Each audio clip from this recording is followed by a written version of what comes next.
Since I can recall, I've liked boxing since a very, very young age, like maybe 4 or 5 years old. I can remember actually seeing it on TV once, and I don't know for what particular reason, it just attracted my attention.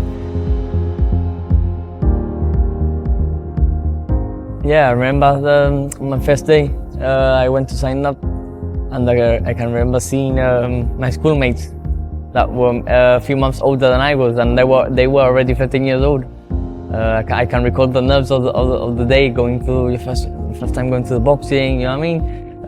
You think it was something really exciting for me, because I was like, I can remember waiting years for that day. And yeah, it was obviously the start of a good story, I'd say.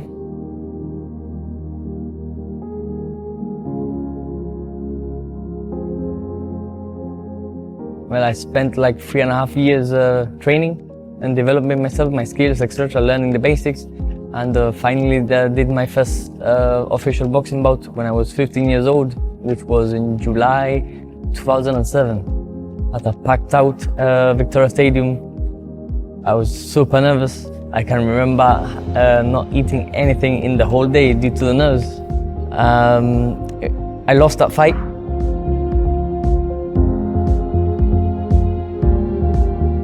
I then went 17 straight fights without losing. In those years, I managed to beat a UK junior national champion. I beat a London champion in elite category, which is basically the highest category of amateur boxing there is. I went to the Haringey Box Cup and won gold medal, which is a very prestigious amateur boxing tournament, who the likes of Anthony Joshua, Chris Eubank Jr., Nicola Adams, Katie Taylor, they have all won those tournaments prior to them winning the Olympics. So I'd say in amateur, that was probably my greatest achievement or accomplishment, which I'd say I'm really proud of. Basically, after I won the tournament and I had my 18th fight in Gibraltar versus the guy who won the London Championship, I was set to go to the Commonwealth Games. I'd say there was quite a bit of expectations from me or on me. I definitely was starting to feel pressure, and I basically fell out of love with the sport. There was probably a time where if I thought of stepping into the ring again, I'd feel like anxiety. I just didn't want. If I'm quite honest and frank with you, there was a point in my life where I thought I'd never step into a ring again. Like I was convinced I would never fight again competitively.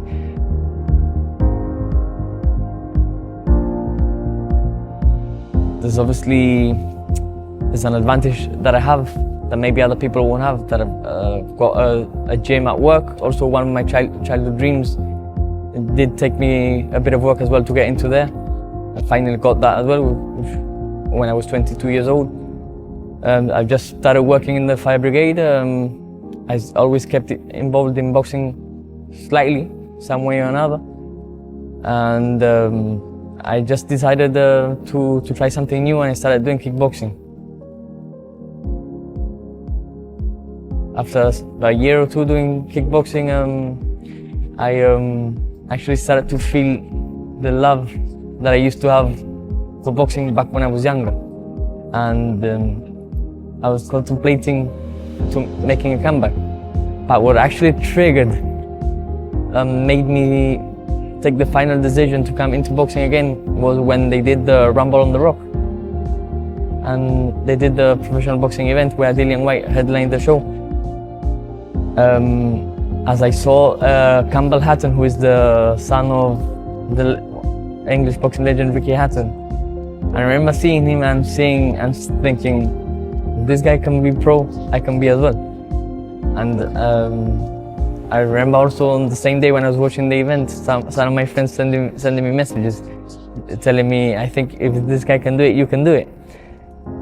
And I thought, okay, maybe it's time to get on it again. And so I came back into boxing, obviously with having set my mind on coming back only with the condition of turning pro.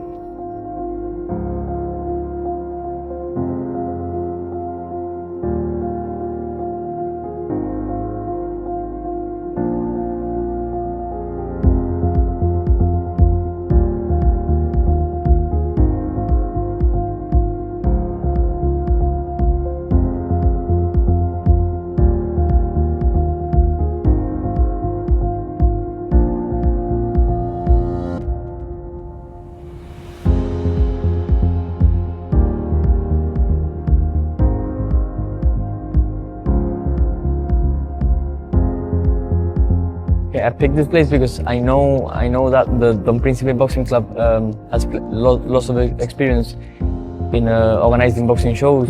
They've got lots of contacts and know lots of people in the boxing world. I remember following them as well in social media, and I was seeing that the competitors were always quite active.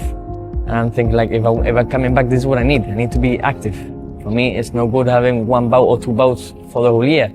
It just isn't good enough. You're never gonna get anywhere like that.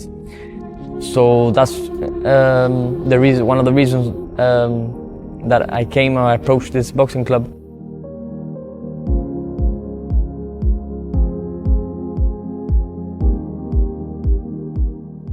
I'm usually in training regardless of whether there's a scheduled fight or not. What changes is that as soon as we have a date, we step up the intensity. I usually do a preparation of 7-8 weeks. Obviously, it all depends how long was my previous fight. For example, in my last fight, I'd come from the Christmas holidays and I'd been a few weeks out on holiday, so I did need a longer preparation, but now I'm ready. For example, I'd just be taking over the boxes, just doing maintenance work. And if you tell me I'll box again, let's say late May, I'll just need six weeks.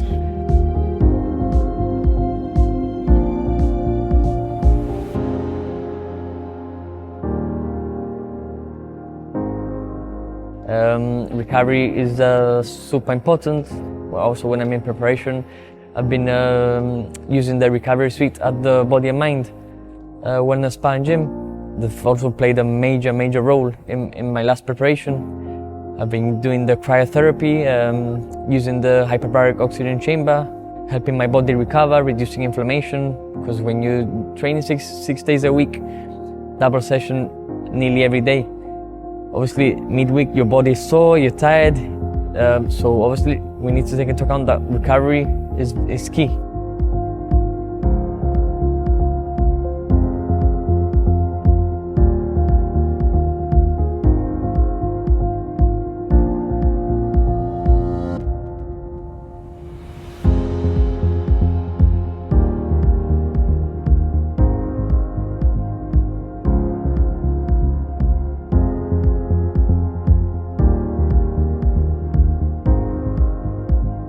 We always tend to do a face-off after the weighing.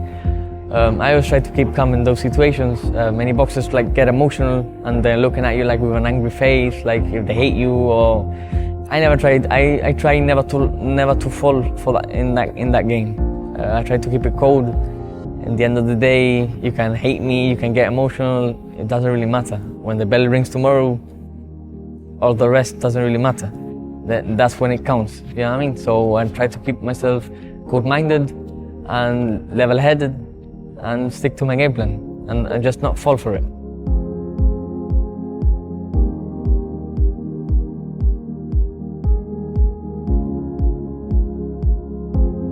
Yeah, boxing, I'd say, fight week, I would call it a roller coaster of emotions. Like your emotions are all over the place. At some point you're feeling nervous, you're like thinking, I'm gonna box in a few days, you know, you start thinking, or you always have thoughts of the fight not going your way. And then at any other given time you can be very calm, composed and confident, you know, as the days pass by and you get closer to the actual day, the emotions vary even more. On the day of the fight, it's pretty much the same, but the intensity of the emotions just get higher and higher. When you get to the venue, you see the people cheering you up, people giving you advice, everyone knows what you're supposed to do. And yeah, you start hearing the undercard fights, they start. You look in the chat and you see, okay, there's 3-4 fights left for me, whatever. Start getting dressed, you're bandaging, your wraps, you start warming up. And I'd say when the closer I get to the fight, the less nervous I am. I just start getting into my zone. You know what I mean? You just get into it, the time is up, there's no more time for thinking, for training. You know what you gotta do, it's just time to step it up. the crucial point or the key point is the point where the bout before yours finishes. And it's like, time is up. It's now. We're going. So you prepare yourself to get out. They announce you. At that point, I'm locked in. For me, the world does not exist. It's myself, my opponent, and the voice of my coach in the background.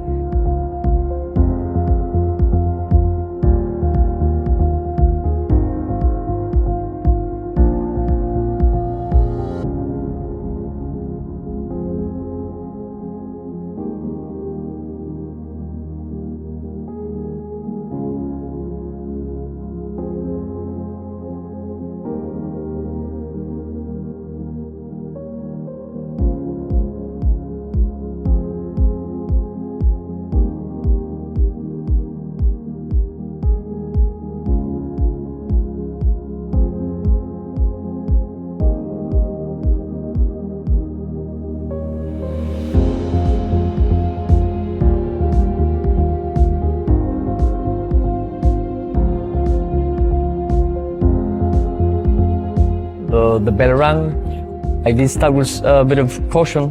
I'd say cautious. I was a bit cautious when I started, just because of what I've told you earlier. That I thought the guy would carry some power, and it was that fast. But the seconds went by, and I was seeing that he wasn't as intense as I was expecting him to be. When he threw some leather and hit my arms and a few times on my gloves, I started to realize that he didn't hit as hard as I was expecting. So then I just started growing in confidence. Started growing in confidence and started pressuring, stepping up the pace, and doing basically what I thought I had to do, which was dominate the center of the ring, pick my shots whenever I felt I needed to pick my shots, make him miss, and make him move around so that he could get tired.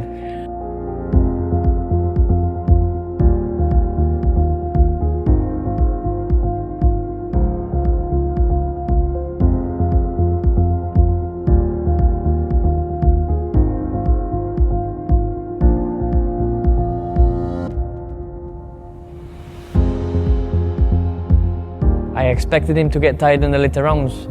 By then, I already figured him out, and probably by the third, I'd say I knew I was going to win the fight by stoppage, give or take.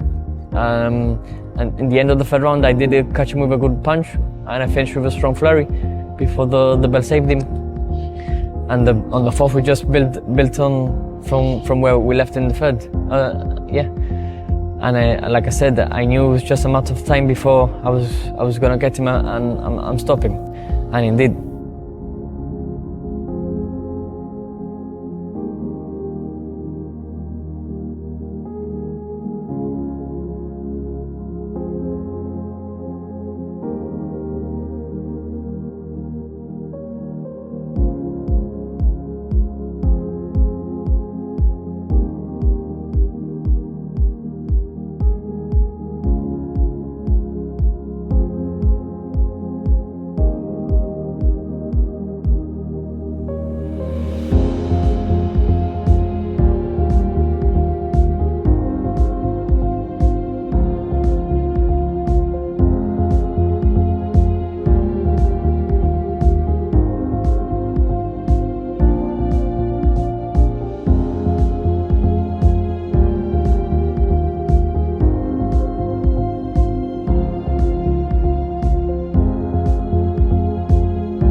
after this past fight, we just keep on working towards our ultimate goal, which is basically to win some sort of a belt with one of the major world governing bodies. I wouldn't be able to tell you which specific belt, as there's a few different routes. And if I do manage to accomplish that, then